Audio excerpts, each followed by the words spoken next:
What's up YouTube, Capital G here. Got a really fun deck involving one of my favorite decks in the entire game. That's the main reason that this video is actually going up. Of course, that being Gem Knights.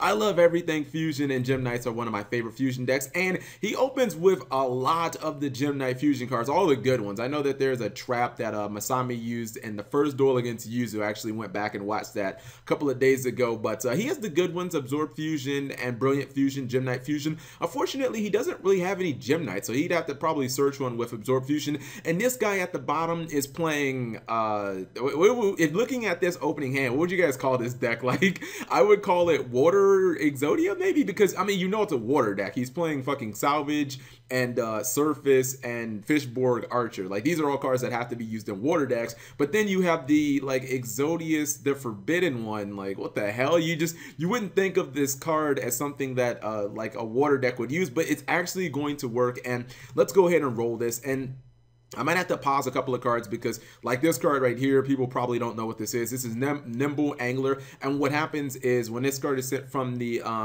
hand or the deck to the graveyard, you get to summon 2 level 3 Nimble monsters from your deck. So I guess this is like Nimble Exodia. Let's call it that, Nimble Exodia. So he gets 2 copies, or excuse me, he gets a Nimble Manta and he gets a Nimble Sunfish, and I believe he's actually going to synchro summon because he has the fish board. So yeah, he goes for Catastor. I know you guys are thinking Catastor in 2017.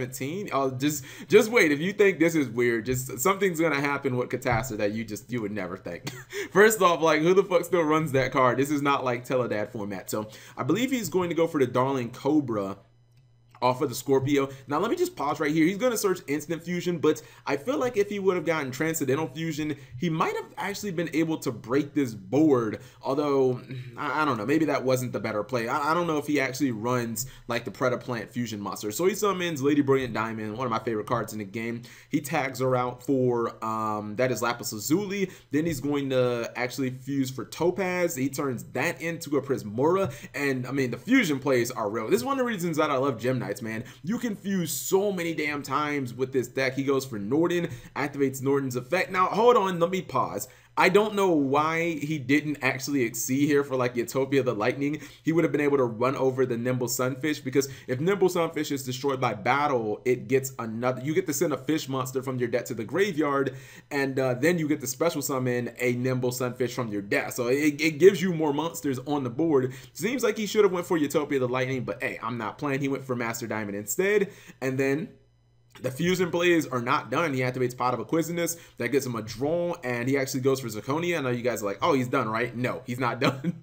He burns with Lapis Lazuli, and he's going to fuse even more, and he goes for Amethyst. And I believe that he actually summoned, unless I miscounted, I believe he summoned 8 fusion monsters during this turn. That is including, obviously, the Instant Fusion and Lady Brilliant Diamond's effect. The problem is, even though he has popped off and he's made this incredibly big field, he can't actually get around the Sunfish. He has to attack into it, and then Sunfish sends the Nimble Angler to the grave. Nimble Angler activates its effect, gives him more monsters, and he actually ends up surviving. He uses another Nimble Angler, and you know, when it's all said and done, he still has a monster on the board. So now he activates the Salvage and then Surface.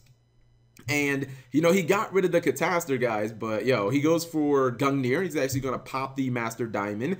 And I believe he's going to, okay, not this turn. He goes for Sky Cavalry. That's going to bounce Zirconia. And now it looks like he basically has control of the duel. And the thing about Gem Knights is Gem Knights have absolutely no grind game. So when you put all your chips in the middle of the table, you pretty much have to win that turn. Otherwise, you'll have a board of like this. Like, okay, you have a 1950 attack monster against a field like this. Like, what exactly are you going to do? And this is really bad. He top decks another copy of Gem Knight Fusion, which is just, once you have 1, it's basically equivalent to 3, so it's not really a card you really want. So he's going to go into Zirconia.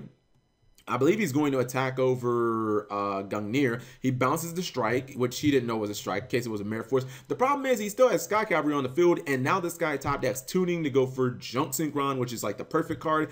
Check this out, guys. He not only plays 1 Catastor, because it is still in the graveyard, right? Let me just make sure. Oh no, did it get, maybe it got bounced. Okay, it doesn't even matter. My man is actually summoning Catastor 2 times in a duel in the year 2017. I saw that and I was like, what the fuck? This guy not only summoned Catastar once, but summoned it twice. So you look right here, and I mean, he's got him pretty low. Basically, it's it's gut check time for Gem Knights here, and I probably wouldn't think that he's able to get it done. He summons the Gem Armadillo. My man is going to pay almost all of his life points. He's only at 200 life points, man. This is where you got to have that Sparks. Now, the good thing is you're going to look at his field, right?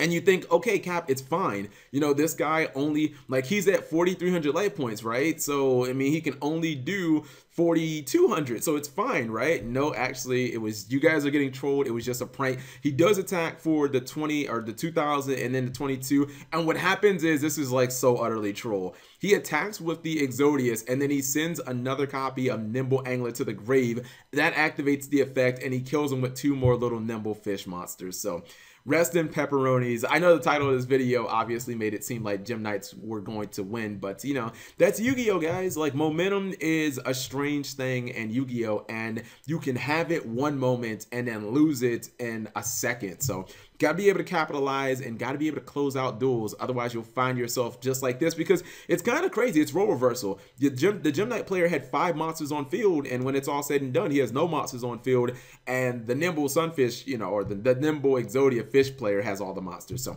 anyways, just a little entertaining duel of some super obscure decks that you guys probably will not see. Probably won't see 2 Catastars summon in one duel for a very long time. Anyways, if you guys enjoyed the duel, let me know.